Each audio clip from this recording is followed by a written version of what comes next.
अस्सलामुअलैकुम। खूबसूरती से सजे हुए घर में इधर उधर आते जाते मेहमान के खुशगपियाँ और वर्क लिबास अपने उरूज पर थे। नफीसा बेगम अपनी साड़ी का पल्लू संभाल कर सीढ़ियाँ चढ़ते हुए कमरे की तरफ जा रही थी ताकि रोज़ीना को देख सके कि वह तैयार हुई है या नहीं। कमरे का दरवाज़ा खोलकर वो जैसे ही अंदर दाखिल हुई, कमरा बिल्कुल खाली पड़ा था। बेड पर बिखरी हुई चंद चीज़ें और पड़ा था सुर्ख दुपट्टा देखकर वो इर्द गिर्द रोज़ीना को तलाश करती हुई नज़रों से ढूंढने लगी, लेकिन रोज़ीना कमरे में कहीं भी नज़र नहीं आ रही थी। इसने आवाज़ देकर उसे बुलाया, लेकिन मुकम्मल खामोशी थी। आहिस्तगी से चलते हुए वो वॉशरूम में गई, लेकिन वॉशरूम के खुले हुए दरवाजे से भी उसे अंदाज़ा हो गया कि रोज़ीना अंदर नहीं है। तभी इसने खुली हुई खिड़की से बाहर देखा और दहल कर पीछे हट गई। उसे यह सब कुछ देखते ही अंदाज़ा हो चुका था कि रोज़ीना कमरे से न सिर्फ चली गई है बल्कि इस घर से भी चली गई है।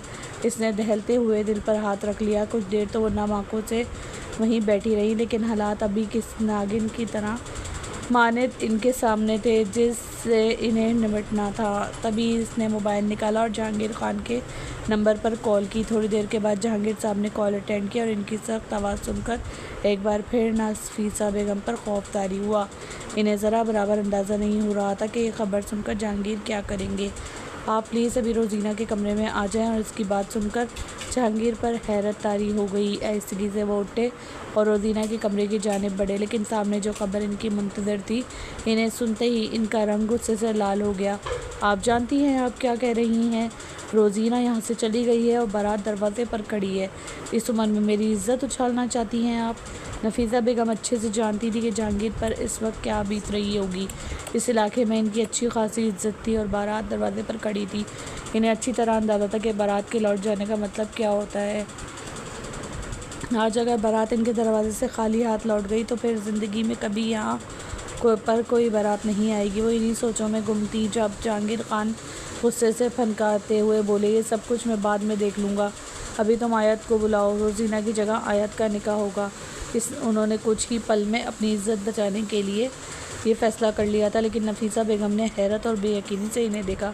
ये आप कैसी बातें कर रहे हैं जहांगीर? आप अच्छी तरह जानते हैं क्या आयत अभी सिर्फ 16 साल की है। अभी तो इसकी गुड्डे गुड़ियों से खेलने वाली उम्र है और आप उसे शहराज आलम के साथ ब्याहना चाहते हैं। आप कैसे कर सकते हैं इतनी बेजोड़ शादी? आप अच्छी तरह जानते हैं कि शहराज 28 साला कड़ियल जवान है और इसके मुकाबले में आयत बिल्कुल बच्ची। ये तुम्हारी गलती है नफीसा बेगम कि तुमने 16 साल की लड़की को गुड़ियों के साथ खेलने पर लगाया हुआ है। अगर तुम्हारी तरबियत इतनी अच्छी होती तो आज तुम्हारी बेटी बाप की इज़्ज़त पर यूँ दाग लगा कर ना भागती। आज इसका बाप और इसका भाई लोगों के सामने शर्म से सर झुकाने के लिए मौजूद हैं और तुम कहती हो कि वो अभी बच्ची है।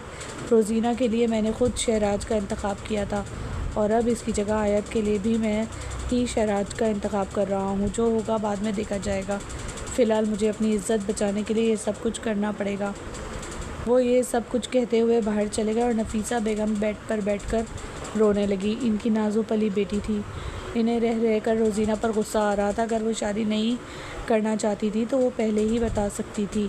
इस पर किसी किस्म की कोई ज़ोर ज़बरदस्ती नहीं थी, लेकिन इसके बावजूद इसने जो रास्ता इख्तियार किया वो नहायत गलत रास्ता था और अब इसका बाप इसके किए की सज़ा आयत को दे रहा था, जो बेचारी इतनी मासूम थी कि उसे ये भी नहीं मालूम था कि रिश्तों में तवाज़ुन कैसे रखा जाता है। ना जाने वो नए लोगों के दरमियान रिश्तों को कैसे निभा पाएगी। तभी कमरे में आयत अपना लहंगा संभालती हुई दाखिल हुई। क्या बात है मम्मा, आप यहाँ क्यों बैठी हैं और आप ही किधर हैं? नफीसा बेगम ने आगे बढ़कर रोते हुए अपनी बेटी को सीने से लगा लिया। वो माँ को यूँ रोता हुआ देखकर हैरान परेशान थी। क्या बात है मम्मा, आप रो रही हैं? मुझे माफ़ कर दो मेरी बच्ची, मैं तुम्हें इस सब से बचाने में नाकाम रही हूँ। तुम्हारा निकाह तुम्हारे बाबा शहराज आलिम से कर रहे हैं। नफीसा बेगम ने उसे बताया तो वो कुछ देर हैरानगी से माँ को देखती रही। मेरा निकाह? लेकिन इसके साथ क्यों हो रहा है? इनका निकाह तो आप ही के साथ होना है ना आज? वो मासूमियत से पूछ रही थी और नफीसा बेगम ने एक बार फिर उसका माथा चूमते हुए उसे बताया, रोज़ीना घर से चली गई है और अपनी इज़्ज़त बचाने के लिए तुम्हारे बाबा तुम्हारा निकाह शहराज से करना चाहते हैं और ये इनका आखिरी फ़ैसला है। इनकी माँ की बात सुनकर वो खामोशी से बेड पर बैठ गई और कंधे से लटका हुआ दुपट्टा उठाकर अपने सर पर ले लिया। ठीक है, कोई बात नहीं मम्मा, मैं निकाह कर लेती हूँ शहराज से। यानी वो आप ही के नहीं मेरे शौहर होंगे? नफीसा बेगम ने दुख से उसे देखा, जिसे ये तक मालूम नहीं था कि शादी किसे कहते हैं और ये बेजोड़ रिश्ता कैसे निभाएगी वो। बेटा शहराज तुमसे उम्र में बहुत बड़ा है, तुम तो मेरी नाजुक वाली बेटी हो। मैंने तुम्हारी बहन को हर तरह के तौर तरीके सिखा दिए थे, लेकिन तुम्हें तो मैंने आज तक घर के काम को हाथ तक नहीं लगाने दिया। माँ की बात सुनकर इसने जल्दी से घूंघट की तरह ओढ़ा हुआ दुपट्टा उठाया और हैरत से माँ को देखने लगी। आपने मुझे कब नाजुक से पाला है मम्मा? आप तो मुझे हर वक्त डांटती रहती हैं। अच्छा है, अब मैं दूसरे घर चली जाऊंगी, वहाँ पर मुझे कोई डांटने वाला तो नहीं होगा। शहराज से कहूँगी कि वो मुझे बड़ी बड़ी गाड़ियों में घुमाने के लिए ले जाएं और नई नई चीज़ें ला कर दें, और आपकी तरह हर काम में रोक टोक भी नहीं करेंगे। इसकी माँ के होंठों पर एक अफसरदा सी मुस्कुराहट फैल गई। इनकी बेटी ज़माने की चालों से हरगिज़ नहीं वाकिफ़ थी। वो इतनी मासूम थी कि नफीसा बेगम ने बेइख्तियार दुआ की कि इसकी मासूमियत हमेशा कायम रहे और ये जालिम दुनिया इसकी मासूमियत की कातिल ना निकल आए। उन्होंने खामोशी से आयत को तैयार कर दिया और घूंघट उड़ाकर निकाह के लिए बाहर ले आई। गोल्डन कलर के लहंगे में वो मासूमियत से जगमगा रही थी। शहराज आलिम के पहलू में बैठी वो मासूमियत भरी नज़रों से घूंघट से झांकते हुए इर्द गिर्द देख रही थी, और उसे देखते ही जहाँ पर शहराज के वालिदैन हैरान हुए थे, वहीं शहराज की आंखों में भी कुछ हैरानगी उतर आई। जब सुहेब आगे बढ़ा और शहराज को अपने साथ एक साइड पर ले जाते हुए बोला, शहराज भाई, आपकी ज़िंदगी का सबसे बड़ा और स्पेशल दिन है, और आज के दिन हम आपके लिए झूठ नहीं बोलना चाहते। रोज़ीना किसी नाखुशगवार हादसे का शिकार हो चुकी है और इसीलिए अब हमारी और आपकी इज़्ज़त का सवाल है। वो अभी वहीं मौजूद थे जब जहांगीर खान भी इसकी जानिब आते हुए बोले और इसके कंधे पर हाथ रखकर कहने लगे, अगर तुम चाहो तो तुम आयत से निकाह के लिए इनकार कर सकते हो, लेकिन आयत मेरी बेटी है और रोज़ीना भी मेरी ही बेटी थी। ना जाने इसकी तरबियत में कौन सी कमी रह गई, लेकिन मैं चाहता हूँ कि तुम मेरी इज़्ज़त की लाज रख लो। शहराज के चेहरे पर अनगिनत तासुरात थे। कितनी उम्मीद से वो चेहरा सजाकर इस लड़की को बेहाने आया था, और वो लड़की ही गायब थी। इसने पलटकर एक बार फिर अपने पास बैठी इस कमसुन लड़की को देखा, जो गोल्डन कलर के लहंगे में निहायत मासूम लग रही थी। घूंघट की आड़ से भी इसका जगमगाता हुआ चेहरा किसी चांद की मानद चमक रहा था। वो रोज़ीना से ज़्यादा खूबसूरत थी, लेकिन यहाँ पर बात इनकी इज़्ज़त की थी, इसीलिए वो खामोश हो गया। इसने निकाह के लिए हामी भर ली थी और ये जहांगीर को एक भारी एहसान लग रहा था। कुछ ही देर के बाद आयत और शहराज का निकाह हो गया और सादगी से इन दोनों की रुखसती कर दी गई। सब कुछ यूँ अचानक हो रहा था कि किसी की समझ में कुछ भी नहीं आ रहा था। गाड़ी में बैठते ही आयत ने अपना घूंघट उठाकर साइड पे रख दिया। शहराज ने उसे हैरान की नज़रों से देखा जब वो चहकते हुए बोली, मैं असली दुल्हन नहीं हूँ, असली दुल्हन तो मेरी आप ही थी। वैसे तो मुझे तो वैसे ही दुल्हन बना दिया गया है, देखे कैसी लग रही हूँ मैं दुल्हन बनकर। शहराज बेयकीनी से उसे देखते हुए इसकी बातें सुन रहा था। वो इतनी छोटी थी कि वो इसके साथ ज़िंदगी गुजारने का तसव्वुर भी नहीं कर सकता था, लेकिन अब हालात ने उसे इसकी बीवी बना दिया था। तभी एक बार फिर वो शहराज को देखते हुए बोली, आप क्या करते हैं बड़े भाई? आपकी गाड़ियाँ तो आपकी मूँछों की तरह बड़ी बड़ी हैं। और शहराज को एकदम से ही यूँ सदमा लगा कि वो उसे देखता रह गया।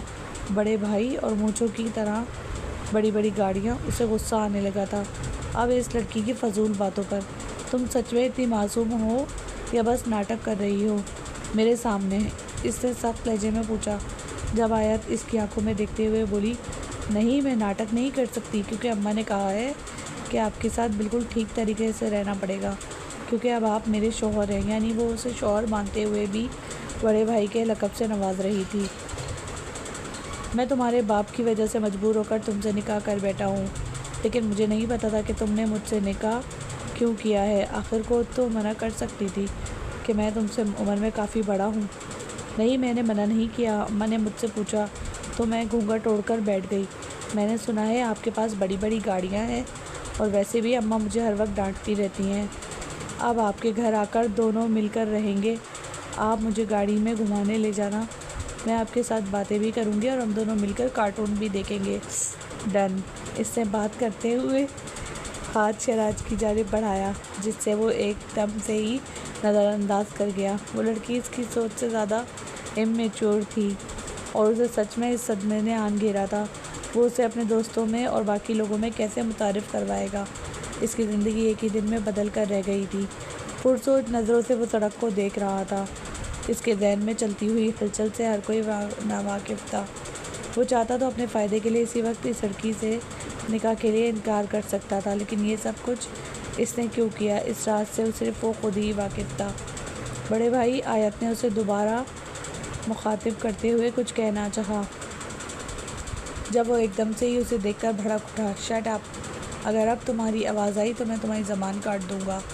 वो एकदम से ही इसकी सख्त आवाज़ सुनकर रूहान सी हो गई। शहराज ने गाड़ी में पड़े हुए लेस के पैकेट उठाए और इसकी तरफ बढ़ाते हुए कहा, खामोशी से इन्हें बैठकर खाओ और अब दोबारा कोई बात मत करना। और वो हकीकत में खामोश हो चुकी थी। गाड़ी दरवाजे पर आन रुकी तो इनका पुरतपाक इस तरीके से इस्तकबाल किया गया। आयत मुस्कुराते हुए मासूमियत से इधर उधर आके मटका कर देख रही थी। शहराज ने सख्ती से इसका हाथ थाम रखा था कि मबादा वो यहाँ पर कोई ऐसी हरकत सर अंजाम न दे दे जो इसके लिए शर्मिंदगी का बायस बने।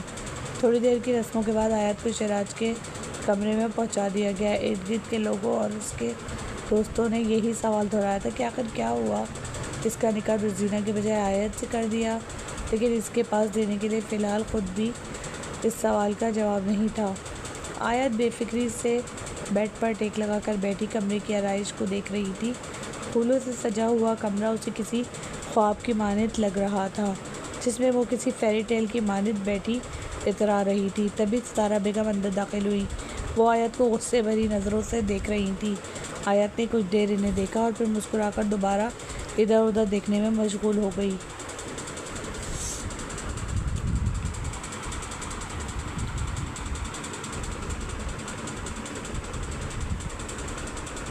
और सितारा बेगम ने हैरत से उसे देखा। आंटी, ये कमरे में मौजूद LCD तो चला दें, मैं कार्टून ही देख लूँगी। सितारा बेगम ने की तरफ देखते हुए इससे फरमाइश की और सितारा बेगम इसकी अजीबोगरीब फरमाइश सुनकर ही दंग रह गईं। शायद वो पहली दुल्हन थी जो अपनी सुहागरात को कार्टून लगाकर देखने की फरमाइश कर रही थी। इसलिए वो गुस्से से आगे बढ़ते हुए बोली, यकीनन तुम भी अपनी बहन की तरह कोई गुल खिलाकर मेरे बेटे की ज़िंदगी बर्बाद करने आई हो। इन्हें कड़े तेवरों से ख़ुद को घूरते पाकर आयत कुछ सहम सी गई। कहाँ है तुम्हारी बहन और किसके साथ भाग गई है? वो तुम जानती हो कुछ? आयत सहमते हुए नफ़ी में सर हिलाया। मम्मा ने मुझे बस इतना कहा था कि रोज़ीना आप ही भाग गई हैं और अब मेरी शादी इनकी जगह इनके दूल्हे से हो चुकी है, इसलिए आप देखें मैं इनके कमरे में मौजूद हूँ। सितारा बेगम ने अपना सर थाम लिया था। वो तो सोच भी नहीं सकती थी कि इनकी बेटी की ज़िंदगी यूँ एक ही दिन में तबाह हो कर रह जाएगी। क्या क्या ख्वाब देखे थे उन्होंने बहू लाने के, और अपनी मर्ज़ी से रोज़ीना को ढूंढकर शहराज के लिए पसंद किया था। लेकिन इसकी किस्मत में ये बच्ची थी जिसे ढंग से ना ही बात समझ आती थी और ना ही वो रिश्तों को समझ सकती थी। वो गुस्से से झल भूल कर उठी और आयत को घूरते हुए बाहर चली गई। आयत तो इनके जाने के बाद लहंगे संभालती हुई उठी और कमरे में लगे हुए LCD को ओपन करके देखने लगी। थोड़ी ही देर के बाद जब शहराज कमरे में दाखिल हुआ तो उसे यूँ इन्हमाक से फिल्म देखते हुए देखकर हैरान रह गया। क्या उसे इतनी भी समझ नहीं थी कि उसे क्या करना चाहिए? उसे इतना तो मालूम होना चाहिए था कि वो कमरे में पहली बार मौजूद है तो किसी भी चीज़ को हाथ ना लगाए।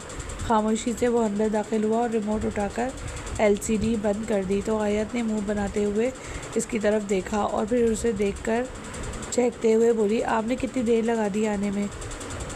आपको पता भी है कि आज हमारी शादी की पहली रात है? और शहराज की आंखों में एक बार फिर हैरत उतर आई। क्या कहा है तुमने? मैं कह रही हूँ कि आज हमारी शादी की पहली रात है। इसमें ढेर सारी बातें भी की जाती है और हाँ, मेरी दोस्त मुझे बता रही थी कि मुंह दिखाई भी देते हैं। आप मेरे लिए मुंह दिखाई लेकर आए हैं?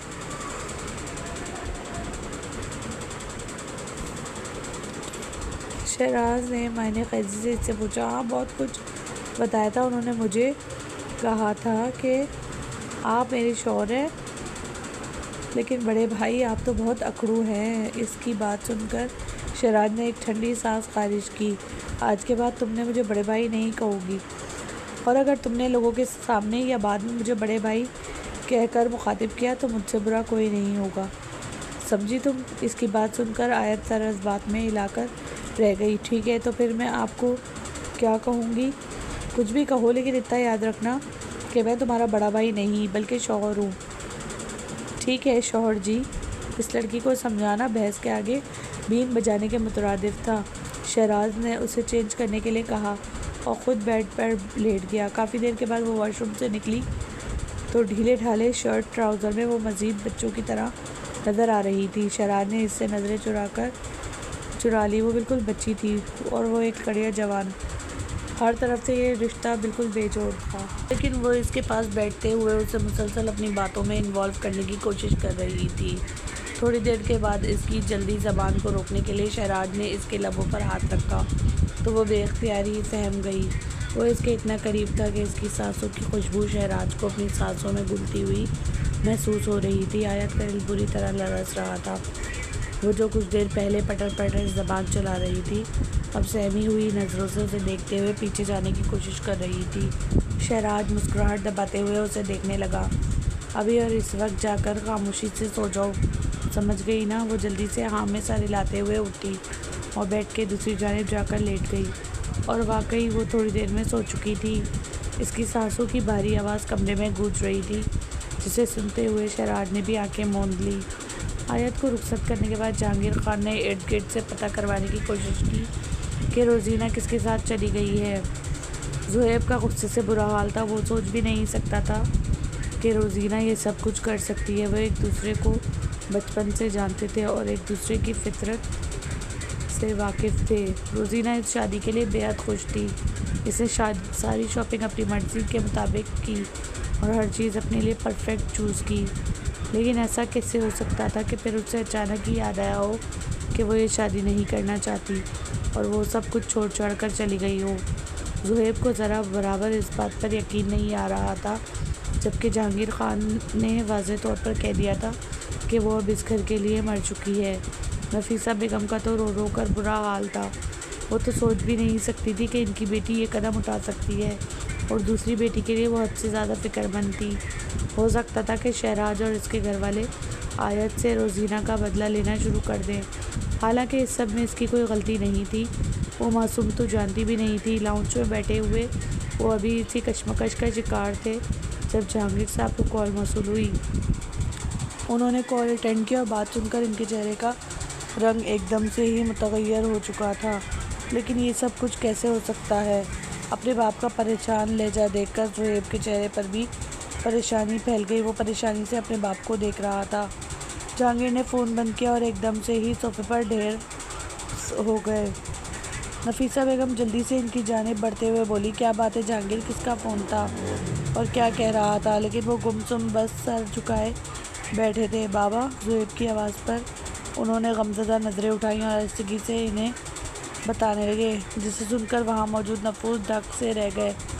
पुलिस स्टेशन से कॉल आई है, किसी की लाश पहचान करनी है, क्योंकि इनको लगता है कि वो रोज़ीना की डेड बॉडी है।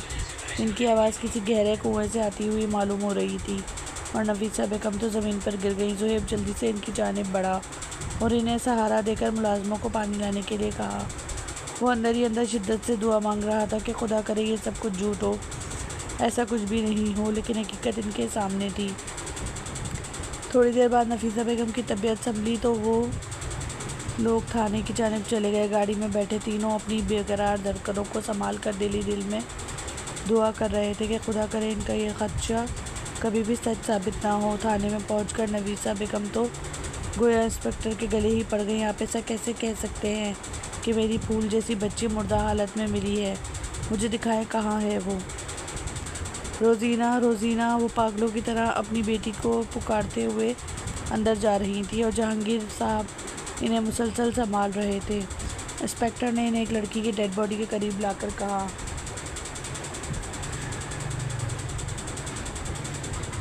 क्या आप अच्छी तरह देख लीजिए। जहांगीर साहब ने कांपते हुए हाथों से जैसे ही चेहरे से कपड़ा हटाया, वो बेख्तियार ही 2 कदम पीछे हट गए। नफीसा बेगम तो चीखें मारते हुए ज़मीन पर बैठ गई। रोज़ीना इनके सामने आंखें मूंदे दुनिया जहान से बेखबर पड़ी थी। वो इन सबको छोड़कर हमेशा के लिए चली गई थी, लेकिन किसी की समझ में नहीं ये आ रहा था कि ये सब कैसे हुआ। दरवाजे से लगा ज़ुहैब शिद्दत से रो रहा था।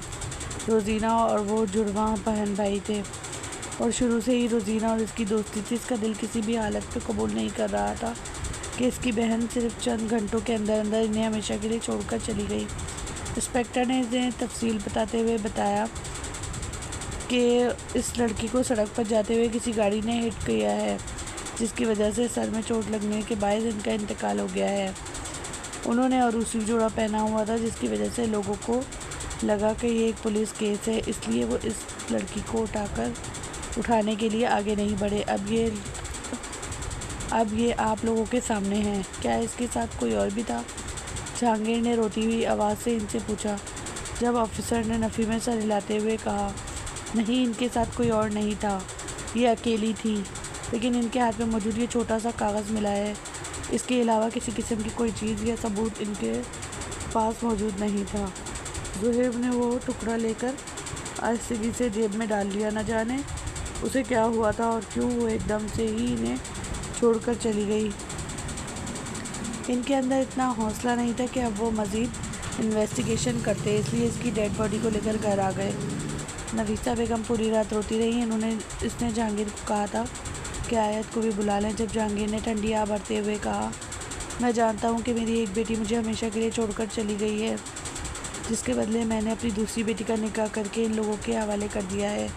निकाह करते हुए शहराज ने ये शर्त रखी थी कि जब कभी इसकी बहन वापस आए जाएगी, इसके साथ आयत का कोई रिश्ता नहीं होगा, और मैं नहीं चाहता कि एक बार फिर आयत को वापस बुलाकर इसकी ज़िंदगी में अजाब घोल दूँ। जो हो चुका है इसी पर ही खामोशी इख्तियार कर लेनी चाहिए। नफीसा बेगम अपने शौहर की बात सुनकर हैरत का शिकार थी। उसे तो अपनी बेटियों के नसीब पर रोना आ रहा था। एक बेटी जो एक बेजोड़ मर्द के साथ ज़िंदगी गुजारने के लिए चली गई थी, और दूसरी बेटी जो अपनी शादी वाले दिन अरूसी जोड़े में इनके मुर्दा हालत में पड़ी थी। इनका दिल ही जानता था कि कैसे इन्हें इस अरूसी जोड़े से अलहदा करके कफन में लपेट दिया। वो फूलों जैसी लड़की एकदम से ही कफन की चादर ओढ़कर इनके सामने थी। ज़ुहैब चीख चीख कर रो रहा था। उसे शाम रोज़ीना को दफना दिया गया था, और अफसरदगान में बस चंद ही लोग थे जो रिश्तेदार थे, और अफसरदगी के लिए इनके घर आए लोगों ने तरह तरह की बातें मशहूर कर दी थी। किसी ने कहा कि किसी लड़की के साथ भाग गई थी और इस लड़के ने अपना मतलब पूरा करने के बाद जान से मार दिया। तो कोई कह रहा था कि लड़की ने खुदकुशी कर ली है क्योंकि उसे लड़का पसंद नहीं था। ख्वाह जितने मुँह इतनी बातें, और यही बातें ज़ुहैब को अंदर ही अंदर काट रही थी। वो सोच भी नहीं सकता था कि उसे ये दिन भी देखना पड़ेगा। उसे आज भी वो लम्हा अच्छी तरह याद था जब शहराज आलिम से मंगनी करते हुए रोज़ीना कितनी खुश थी। इसने अपनी ज़िंदगी में आज तक कोई ऐसा काम नहीं किया था जिससे इसके बाप का सर झुकाकर चलता, और शहराज आलम को भी इसके बाप ने ही पसंद किया था, और इसने बाप की पसंद को तस्लीम कर लिया। वो ना सिर्फ बहुत खुश थी बल्कि बेहद मुतमईन थी। इसने अपनी शादी की सारी शॉपिंग खुद ही की थी। ज़ुहैब और इसके दरमियान अच्छी दोस्ती थी। वो अक्सर ही ज़ुहैब से अपनी आने वाली ज़िंदगी के बारे में लम्हात शेयर करती रहती। वो कितनी खुश थी इस रात जब उसे शहराज आलम के नाम की मेहंदी लगी थी, और वो मेहंदी कफन में भी लिपटे हुए हाथों पर जगमगा रही थी। इससे कितने मान से अपनी हथेली के दरमियान शहराज का नाम लिखवाया था। तो फिर कैसे वो निकाह से सिर्फ चंद घंटे कबल भागकर किसी और की बाहों का सहारा ढूंढ सकती थी। ज़ुहैब मर तो सकता था, लेकिन ये बात तस्लीम नहीं कर सकता था, और इस रोज़ बहन को दफनाते हुए इसने दिल में खुद का इरादा कर लिया था कि वो अपनी बहन के मुजरमों तक पहुँच कर रहेगा।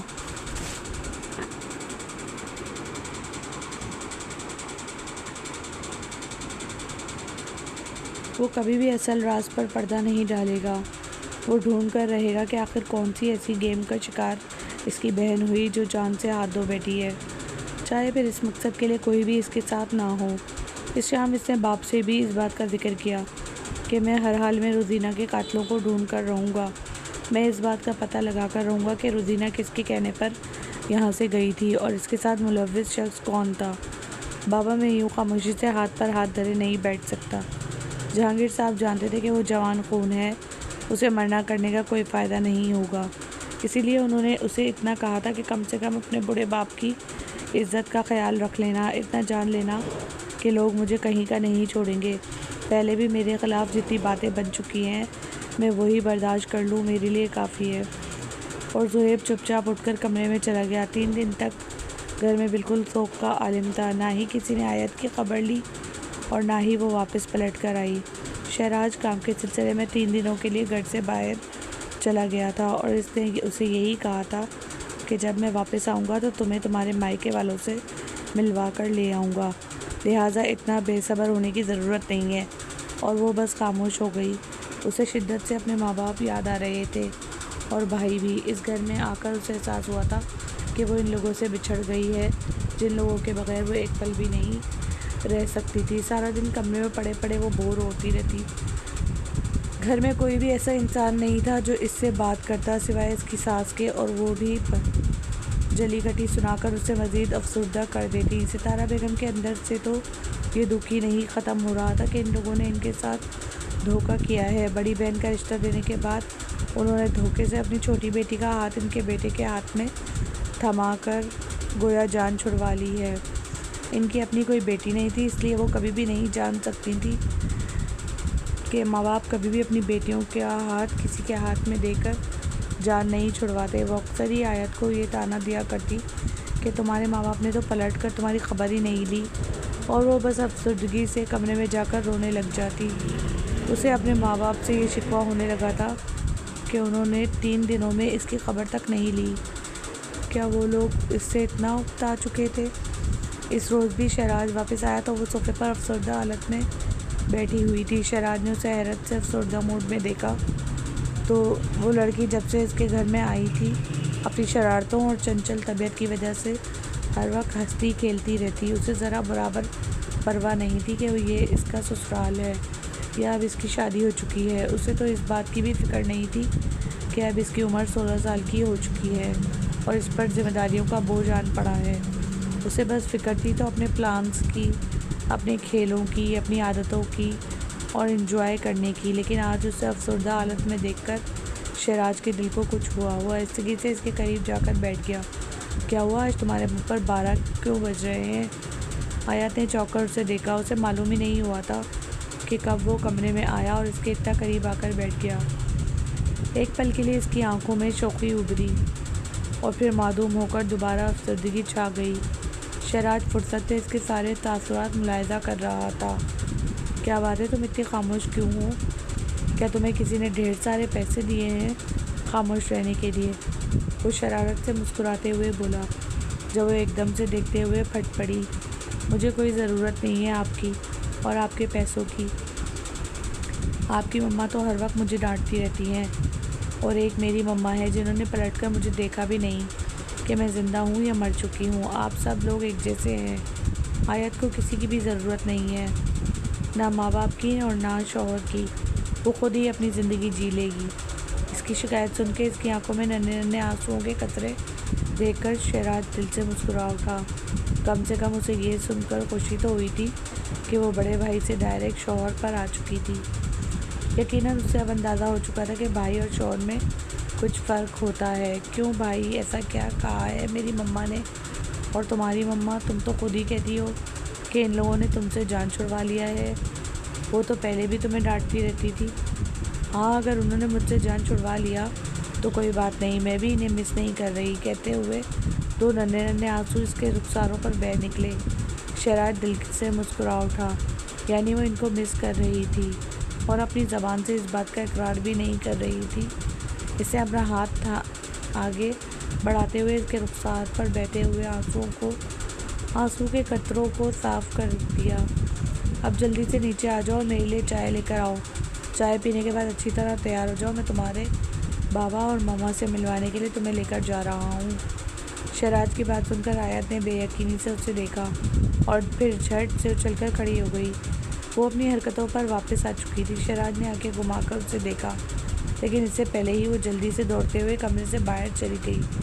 बाहर जाकर इसने मुलाजमा को अच्छी सी चाय बनाने का हुक्म दिया और दोबारा वापस आ गई। क्या हुआ, तुम चाय नहीं लेकर आई? मैं मुलाजमा को चाय बनाने के लिए कहकर आ गई हूँ। मैं जल्दी से कपड़े चेंज कर लेती हूँ, तब तक मुलाजमा आपकी चाय लेकर आ जाएगी। वो उसे मसरूफियत में बता रही थी जब शहराज ने इसका रुख अपनी जाने मोड़ते हुए कहा, तुम्हें ये किसी ने नहीं बताया कि शौहर के लिए खुद चाय बनानी खुद चाय बनाई जाती है। तुम मेरे लिए खुद चाय बना कर लेकर आओगी, क्योंकि मैं तुम्हारा शौहर हूँ। और अगर मुलाज़मा मेरे लिए चाय बना कर ले आएगी तो फिर मैं उसे घुमाने के लिए लेके चला जाऊँगा। आयत की बड़ी बड़ी आंखों में हैरत उतर आई। क्या मतलब है आपकी बात का? आप रशीदा आंटी को घुमाने लेकर जाएंगे? वो बूढ़ी हैं और आपके साथ इनके साथ, और आप इनके साथ कैसे लगेंगे? शौहर इनके साथ कैसे शौहर लगेंगे? शहराज के लबों पर एकदम से ही मुस्कुराहट फैल गई, लेकिन इसे जब्त करते हुए सख्त तासुरात चेहरे पर सजाए और कहा, इसीलिए कह रहा हूँ कि अभी जाकर मेरे लिए चाय बनाकर लेकर आओ, वरना मैं सचमुच उसे लेकर चला जाऊँगा और फिर तुम देखती रह जाना। और आयत पर यह धमकी कारगर साबित हुई थी, इसीलिए जल्दी से बाहर चली गई। किचन में जाते हुए इसे रशीदा को मना कर दिया कि वो अपने शौहर के लिए खुद चाय बनाएगी, और रशीदा इस लाओबाली सी लड़की को देखकर ही पीछे हट गई, जैसे उसे अंदाज़ा हो चुका था कि वो ज़रूर कोई ना कोई नुकसान करके रहेगी। थोड़ी देर के बाद चाय बनाने की कोशिश में वो बार बार इमदाद तलब नज़रों से रशीदा को देखती। रशीदा ने इसकी अच्छी खासी हेल्प कर दी थी। चाय को ट्रे में सजाकर वो ले जाने लगी तो इसने यूँ तासुरात अपने चेहरे पर सजाए हुए थे जैसे एक मार्का पता करके लेकर जा रही हो। कमरे में दाखिल होते हुए इसे आंखें घुमाकर शहराज को देखा, जो शीशे के सामने खड़ा शर्टलेस अपने बाल सुलझा रहा था। वो इसके कसरती बाजुओं को देखकर आंखें मटकाते हुए उसे देखने लगी और फिर चाय टेबल पर रखकर इसके करीब आ गई। आप जानते हैं, ज़्यादा खाने की वजह से आपके बाजू इतने मोटे हो चुके हैं, और आप चाहते हैं कि मैं भी ज़्यादा खाऊं ताकि मेरे बाजू भी इतने मोटे हो जाएं। बताएं मैं कैसी लगूंगी आपके जैसे मोटे मोटे बाजू लेकर। शहराज ने ब्रश रखते हुए गौर से इसकी बात को सुना और फिर इसके करीब होते हुए इसकी कमर में हाथ डालकर उसे अपने करीब कर लिया। इसकी इस हरकत से आयत की बोलती हकीकत में बंद हो चुकी थी। शहराज को अच्छी तरह अंदाज़ा हो चुका था कि वो जब भी इसके करीब आता है तो वो बिल्कुल खामोश हो जाती है, जैसे इसकी कुर्बत से खौफ महसूस करती है। इतने मोटू बाजू वाला शौहर तुम्हें अच्छा नहीं लगता क्या? शहराज ने इसके कान के करीब सरगोशी करते हुए पूछा। इसकी गर्म सांसों की तपिश उसे अपनी गर्दन पर महसूस हो रही थी, इसीलिए कसमसाते हुए इससे दूर होकर बोली, वो आपकी चाय पड़ी है, मैंने खुद बनाई है, मैं तैयार हो जाती हूँ। इसकी ज़बान की लड़खड़ाहट से उसे अंदाज़ा हो चुका था कि वो कितनी खौफज़दा हो चुकी है, और उसे ये भी अंदाज़ा हो चुका था कि अब वो बिना कोई बात के जल्दी से तैयारी कर लेगी, वरना इसकी पटर पटर चलती ज़बान तो यूं ही चलती रहेगी। इसकी उम्मीद के ऐन मुताबिक आयत ने जल्दी से कपड़े निकाले और चेंज करने के लिए चली गई, जबकि वो चाय उठाकर लबों से लगा गया। चाय में पत्ती ज़्यादा होने की वजह से एक कड़वाहट इसके मुंह में घुलने लगी, लेकिन वो फिर भी पी रहा था, न जाने क्यों। लेकिन उसे ये पीते हुए अच्छा लग रहा था कि ये चाय आयत ने इसके लिए बनाई है, इसकी छोटी सी बीवी। जैसे ही उसके घर में दाखिल हुई, गैर मामूली खामोशी ने इसका इस्तकबाल किया। उसे हैरत हुई कि सब लोग कहाँ चले गए हैं और घर में इतनी खामोशी क्यों है। अंदर दाखिल होते ही इसने नफीसा बेगम को बुलाना शुरू कर दिया, और इसकी आवाज़ सुनते ही नफीसा बेगम जल्दी से कमरे से बाहर आईं और दौड़ते हुए इसके गले लगाकर बेइंतहा प्यार करने लगी। वो अंदर ही अंदर अपनी नम आँखों से उसे देखते हुए सबके वारी जा रही थी। आज कितने दिनों बाद वो इनके सामने थी। कैसी हो मेरी जान आयत? आपसे बहुत नाराज़ हूँ, इतने दिन हो गए आपने मेरी खबर ही नहीं ली। आप लोग मुझसे इतना तंग आ चुके थे? इसे सीढ़ियाँ उतरते जहांगीर को देखकर शिकायत की और फिर आगे बढ़ते हुए इनके गले से जा लगी। दरवाजे में खड़ा हुआ शहराज ये मंजर महफूज होती आंखों से देख रहा था। उससे अच्छी तरह अंदाज़ा हो चुका था कि वो घर भर की लाडली है। थोड़ी देर के बाद ज़ुहैब भी आ गया। लॉन्च में बैठकर वो आले बाल लेते हुए शाइस्ता अंदाज में जहांगीर से बात कर रहा था, लेकिन आज उसे महसूस हो रहा था जैसे इनका लहजा कुछ टूटा हुआ हो। माफ़ी चाहते हैं शहराज बेटा, हम दोबारा इस घर में आ ही नहीं पाए। कुछ शर्मिंदगी की बिना पर कुछ हालात ऐसे हो चुके थे कि हमारा आना मुमकिन नहीं हुआ। जहांगीर साहब माजरत ख्वाह लहजे में बोले तो शहराज ने जल्दी से इनकी बात काटते हुए मुस्कुराकर कहा, कोई बात नहीं अंकल, वो आपका अपना घर है, जब चाहें वहाँ आ सकते हैं। आपको किसी भी तरह से शर्मिंदा होने की ज़रूरत नहीं है। मम्मा आप ही वापस नहीं आई अभी तक? आयत ने मासूमियत से पूछा और पूरे लाउंज में सख्ता तारी हो गया। सब लोग जैसे एक दूसरे से नज़रें चुराते हुए देख रहे थे। शहराज भी हैरतज़दा होकर इन लोगों के तासुरात देख रहा था। जब नफीसा बेगम की आंखों से लगातार आंसू बहने लगे, आयत जल्दी से इनकी जाने पड़ी और इनके आंसू पोंछते हुए इनके माथे पर बोसा देने लगी। क्या हुआ मम्मा, आप रो क्यों रही हैं? उसे लगा कि इसकी माँ इसकी बहन की वजह से परेशान है, लेकिन इसकी माँ की ज़बान से निकलते हुए लफ्ज़ सुनकर वो वहीं पर साकित रह गई। रोज़ीना अब कभी भी वापस नहीं आएगी आयत, वो हमेशा के लिए हमें छोड़कर चली गई है, बहुत दूर दूसरे जहान में, जहाँ पर अब हमारी मुलाकात इससे नहीं हो सकती। नफीसा बेगम की बात सुनकर आयत अपनी जगह साकित हो चुकी थी। उसे यकीन भी नहीं आ रहा था कि इसकी माँ क्या कह रही है, जबकि शहराज के चेहरे का रंग एकदम से ही बदल गया। इसकी ज़बान कम हो चुकी थी, जैसे वो भी बोलने की सकत खो चुका हो, और फिर काफ़ी देर के बाद लड़खड़ाती हुई ज़बान में जहांगीर से मुखातिब हुआ। लेकिन अंकल कैसे?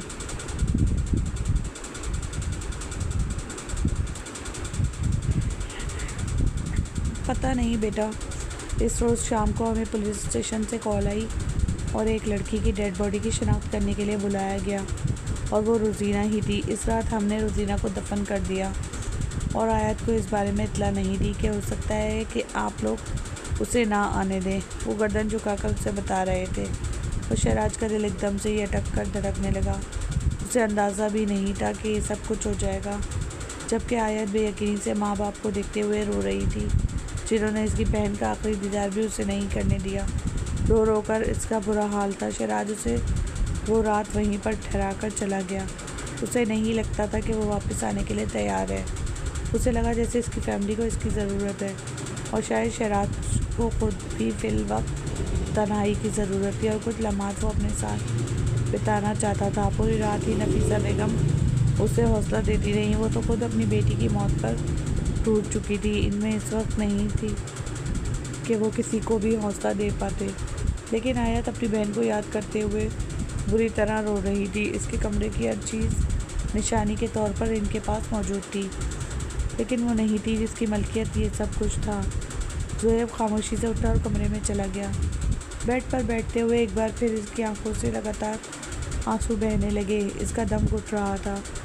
वो जल्दी से उठा और खिड़की के पर्दे हटा दिए। तभी ठंडी हवा के साथ इसके जहन में चमाके से वो ख्याल आया जिसने इसकी आंखों को रोशन कर दिया। वो तो इतने बड़े दुख में ये सब कुछ फरामोश कर गया था। जल्दी से पलटते हुए इसने अलमारी खोली और धड़ाधड़ कपड़े निकालकर बाहर फेंकने लगा। इस रोज़ वापस पलटकर इसने कागज़ का टुकड़ा इसी अलमारी में रखा था, और फिर वो इसके बारे में भूल गया। बिला आखिर कुछ देर कोशिश करने के बाद उससे वो टुकड़ा मिल ही गया, जिसे खोलते हुए इसका दिल बुरी तरह लरज़ रहा था। वो हाँफती हुई सांस के साथ उसे देख रहा था, जिस पर लिखी गई तहरीर इसकी समझ में बिल्कुल नहीं आ रही थी। अगर घर की पिछली गली में आज तुम घर से बाहर नहीं आई तो तुम्हारी बारात तुम्हारे दूल्हे समेत तुम्हारे घर पर नहीं आएगी, याद रखना। वो बेयकीन होकर इस धमकी भरी तहरीर को देख रहा था। कौन हो सकता था जिसने इस रोज़ इसकी बहन को ये तहरीर भेजकर उसे पिछले दरवाजे से बाहर बुलवाया? और फिर क्या हुआ होगा? इसके जहन में अनगिनत सवालात जन्म लेने लगे। उसे हर हालत में इस मामले की तह तक पहुंचना था। इसने पुलिस में भी कंप्लेन करने की कोशिश की, लेकिन वही ठंडा टाट सा जवाब। देखो लड़के, पुलिस इतनी फ्री नहीं है कि तुम्हारी घर से भागी हुई बहन के बारे में पता लगाने की कोशिश करें। लड़की अपनी मर्ज़ी से घर से भाग कर गई है, उसे किसी ने अगवा नहीं किया। अगर इतना ही कंट्रोल होता तो लड़की की मर्ज़ी के बगैर इसकी शादी भी ना कर रहे होते। आप पुलिस को अपना काम करने दो। अगर हमें कोई सुराग मिला तो हम इसकी खोज निकाल लेंगे, वरना चुप करके घर बैठ जाओ, इसी में तुम लोगों की बेहतरी है। 2 दिन तक तो वो थाने के चक्कर लगा लगा कर थक चुका था। इसके पास अब किसी किस्म का कोई सबूत नहीं था जिसके मुताबिक वो वाज़ेह कर पाता कि इसकी बहन बेकसूर है। दूसरे दिन शहर जाकर आयत को वापस लेकर चला गया, लेकिन आयत अभी भी बेहद उदास थी। शहराज के पास जाकर भी वो मुसलसल अपनी बहन के बारे में जिक्र कर रही थी। इस रात भी वो अपनी बहन के बारे में बात करते करते सो गई, और अपनी उदासी में वो ये भी नहीं महसूस कर पाई कि शहराज का रवैया कितना उखड़ और उखड़ा है। न जाने किस बात की वजह से वो अंदर से इतना डिस्टर्ब था। उसे सोता हुआ देखकर इसने सिगरेट्स उठाए और बाहर चला आया। बेवजह वो बाहर ठंड में बैठकर सिगरेट फूंकता रहा, लेकिन इसके अंदर लगी हुई आग की सूरत कम नहीं हो रही थी। एक बेवजह सा सवाल बार बार इसके जहन की स्क्रीन पर उमड़कर उसे वसवसों का शिकार कर रहा था। जहांगीर साहब ने ज़ोएब को मना कर दिया था कि उसे अब इस मामले में मज़ीद नहीं पढ़ना चाहिए, सब कुछ मुकद्दर के हाथ पर छोड़ दो।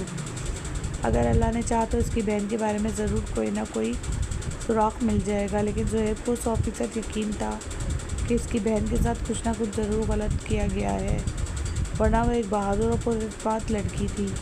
लेकिन जहांगीर साहब के सख्त रवैये की वजह से वो खामोश हो गया। इस रात भी वो घर से निकला और गाड़ी में मकसदी सड़कों पर घुमाने लगा, और बिला आखिर जब इसके जहन में कुछ नहीं आया तो गाड़ी एक रेस्टोरेंट की जानिब मोड़ते हुए फ़रहान को कॉल कर दी, और कुछ ही देर में फ़रहान इसके सामने था। फ़रहान वो लड़का था जो बचपन से इसका दोस्त था और रोज़ीना से शादी भी करना चाहता था। इसने कई बार ढके छुपे लफ्ज़ों में इस बात का इकरार किया था कि वो रोज़ीना को बेहद चाहता है और रिश्ता भी भेजना चाहता है।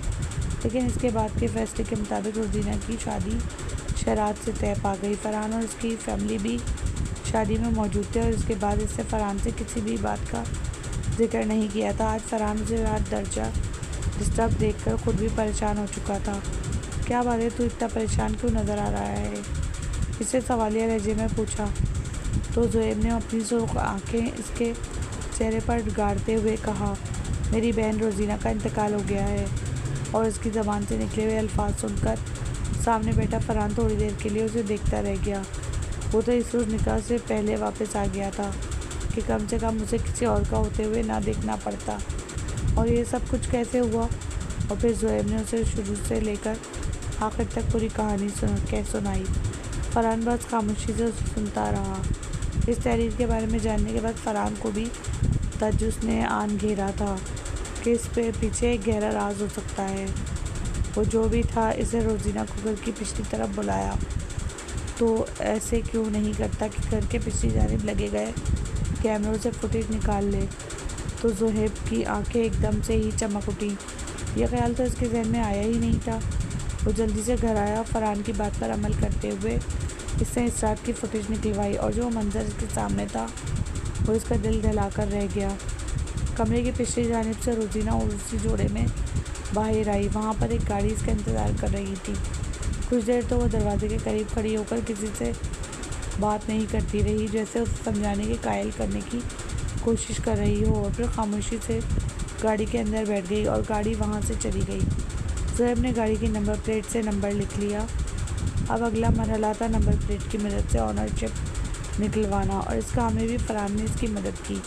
लेकिन जो सच्चाई इसके सामने आई, इसने उसे हिला कर रख दिया। वो तो कभी वहमो गुमान में भी नहीं सोच सकता था कि ये सब कुछ होगा। इसने अपने कानों पर यकीन नहीं आ रहा था जब ऑनरशिप में लिखा हुआ शहराज आलम का नाम देखकर वो बस देखता रह गया। उसे यकीन भी नहीं आ रहा था कि वो शख्स इतना बड़ा गेमर निकल सकता है। यानी सबसे पहले इसने इसकी बहन के साथ रिश्ता किया, फिर वो खेल खेला, और फिर उसे ख़त्म करने के बाद इसकी दूसरी बहन के साथ रिश्ता जोड़ लिया और लोगों के सामने बिल्कुल मज़लूम बन रहा था। अब अगली सच्चाई सिर्फ शहराज बता सकता था, और वो अच्छी तरह जानता था कि शहराज पर हाथ डालना इतना आसान नहीं है। ना ही वो पुलिस की पकड़ में आ सकता है, और ना ही इस पर इतनी आसानी से हाथ डाला जा सकता है। इसलिए इसने अपना अगला प्लान भी तरतीब देने का फ़ैसला कर लिया, और इस काम में भी फ़रहान ने इसकी भरपूर मदद की। इस रोज़ वो आयत के कहने पर उसे शॉपिंग करवाने के लिए ले गया। वो छोटी सी लड़की आहिस्ता आहिस्ता उसे बेहद अजीज होती जा रही थी। जहाँ पहले उसे इसकी शौक़ और शरारती तबीयत की वजह से परेशानी का सामना करना पड़ता था, अब इसकी खिलखिलाती हुई हंसी और बचकाना बातों को एंजॉय करता उसे आदत हो चुकी थी इसकी मासूमियत भरी बातें सुनने की। इस रोज़ उसे मालूम ही नहीं था कि कोई पूरा दिन इसकी गाड़ी का पीछा करता रहा है। ज़ोएब ने पूरा प्लान तरतीब दे दिया था, और अब वक्त था इसके प्लान पर अमल करने का। फ़रहान और कुछ काबिल भरोसा दोस्तों को इससे साथ मिला लिया। जहांगीर खान को इसने इस बात की भनक भी नहीं पड़ने दी थी। वो अच्छी तरह जानता था कि इसका बाप ये बात कभी भी तस्लीम नहीं करेगा, और अगर तस्लीम कर भी लेगा तो उसे शरारत के ख़िलाफ़ कोई कदम नहीं उठाने देगा। लेकिन वो अब रुकने वाला नहीं था, क्योंकि वो जानता था कि वो दोगला शख्स इसके ख़ानदान के साथ वो बहुत बड़ा धोखा करते हुए पहले भी इसकी बहन की ज़िंदगी खा गया, और अब इसकी दूसरी बहन की ज़िंदगी भी मुकम्मल ख़तरे में थी। ये रात का वक्त था जब कमरे में बिल्कुल खामोशी थी। बिस्तर पर पड़ी हुई आयत बेसुध होकर सो रही थी। अभी कुछ देर पहले ही इसने मम्मा से बात की और अब सारे दिन की थकावट की वजह से वो सो गई। जबकि इसके करीब बेटा शराज लैपटॉप पर काम करते हुए काफ़ी मसरूफ़ नज़र आ रहा था। थोड़ी देर गुजरी जब इसने लैपटॉप को साइड पर रखा और एक नज़र आयत को देखा। वो सोते हुए इतनी मासूम लग रही थी कि वो बेअख्तियारी इसके करीब जाकर लेट गया। इसकी भारी सांसों की महक को महसूस करते हुए इसने उंगली के पोर से इसके चेहरे पर बिखरी हुई ब्लड को पीछे किया। लाइट में इसका चेहरा जगमगा रहा था और सोते हुए वो बेदहा मासूम लग रही थी। इसने अभी तक अपने जज्बात को काबू में रखते हुए इसकी मासूमियत को नहीं नोचा था। वो चाहता था कि ये लड़की अपनी मासूमियत से लुत्फ़अंदोज़ हो और इसके बाद जब वो 18 साल की उम्र को पहुंच जाए तो ही उसे बीवी के तौर पर बीवी का रुतबा दे, ताकि इसके साथ किसी भी किस्म की ज़्यादती ना करें। लेकिन कभी कभार से करीब होते हुए उसे यूँ महसूस होता जिसे वो खुद पर से कंट्रोल खो देगा, इसीलिए अब उसे हमेशा खुद से दूर ही रखता। लेकिन अब वो सोते हुए इसके सामने थी और वो उसे नज़रें भर कर देख रहा था, इससे पहले कि वो लाइट ऑफ करके सो जाता। जब दरवाजे पर हल्की सी दस्तक हुई, न जाने इस वक्त कौन आया था। इसने बेदिली से दरवाजे को देखा और फिर आयत के उठ जाने के डर से उठते हुए दरवाजे के करीब गया। लेकिन जैसे ही इसने दरवाज़ा खोला, इसके मुंह पर तो ज़ोरदार तरीके से घूसा पड़ा और वो 2 कदम उछलकर पीछे चला गया। तभी 3-4 लड़के अंदर दाखिल हुए, जिन्होंने मुकम्मल मास्क और नकाब लगा रखा था और खामोशी से इसके हाथ बांधते हुए इसका मुंह भी बांधा और कोई भी मज़ाहमत नहीं कर पा रहा था। वो ये काम इतनी खामोशी से सर अंजाम दे रहे थे कि कमरे में पड़ी हुई आयत को भी इस बात की भनक नहीं पड़ी और वो उसे उठाकर बाहर ले आए और गाड़ी में डालकर किसी अनजान जगह की तरफ गाड़ी बढ़ा दी। शराज को अंदाज़ा नहीं हो रहा था कि वो कौन लोग हैं और इससे क्या चाहते हैं। न जाने दरवाजे पर खड़े हुए गार्ड्स किधर थे जो वो इसके कमरे के दरवाजे तक पहुंच जाए। काफ़ी देर के बाद गाड़ी एक अनजान जगह पर रुकी और उसे खींचकर बाहर उतार लिया गया। इसके मुंह से कपड़ा हटाया तो वो करक लहजे में पूछने लगा, कौन हो तुम लोग और क्यों लेकर आए हो मुझे यहाँ? तुम लोग जानते नहीं हो कि तुमने शराज आलिम पर हाथ डालकर अपनी मौत को दावत दी है। तभी एक लड़का आगे बढ़ा और उसके मुंह पर ज़ोरदार थप्पड़ मारा। शराज गुस्से से सुर्ख हो चुका था। वो लड़के आगे बढ़े और लातों और मुक्कों और घूंसों से इसकी अच्छी खासी तवाज़ा कर दी। एक वक्त तो एक वीरान जगह पर हो, तुम्हारे कैमरों की फुटेज को हटा दिया गया है और तुम्हें मुकम्मल प्लान के साथ यहाँ पर लाया गया है। अगर पूछे गए सवाल का तुमने ठीक जवाब नहीं दिया तो अगले ही पल में तुम्हारी खोपड़ी उड़ा दी जाएगी और कोई भी ये नहीं जान पाएगा कि शराज किधर गया। लेकिन अगर कोई जान भी लेता है तो इससे तो तुम्हें कोई फ़ायदा नहीं होने वाला, क्योंकि तुम इस वक्त तक बहुत दूर पहुंच चुके होगे। वो लड़का कान के करीब बुलाते हुए उसे वीडियो दिखाने लगा, जिसे देखकर शराज की आंखें फटी की फटी रह गईं।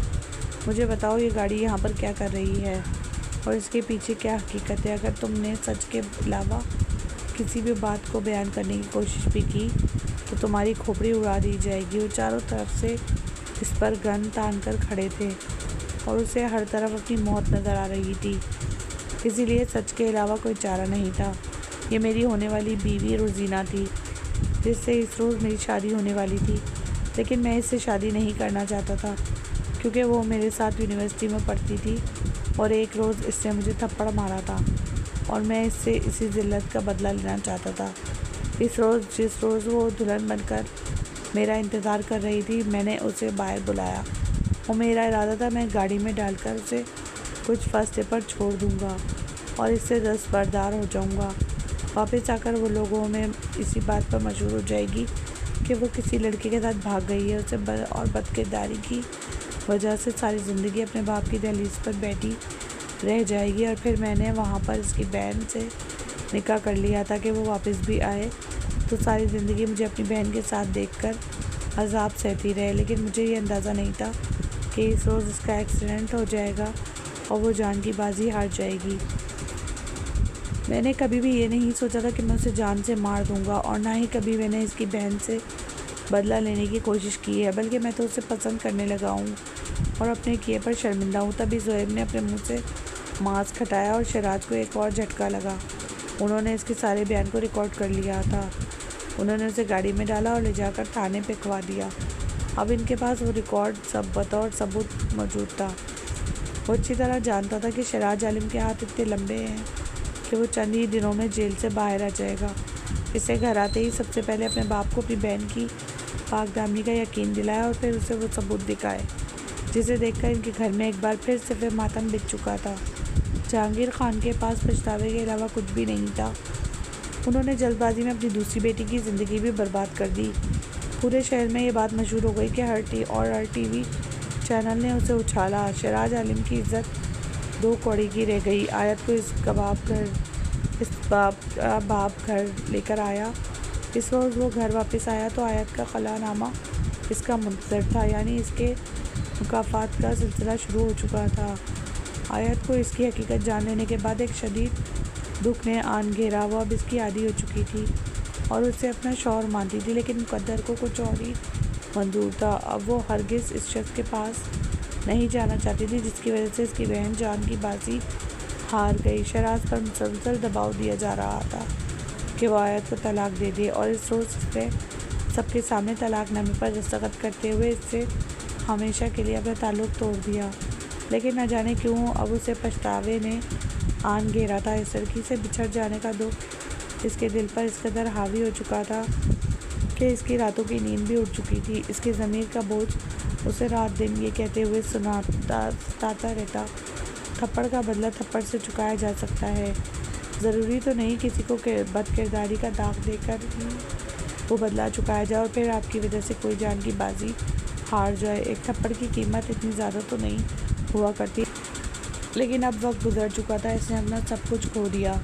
ये उसे कभी भी वापस नहीं मिल सकता था। कहानी पसंद आए तो लाइक करें, चैनल को सब्सक्राइब करें। अल्लाह हाफिज़।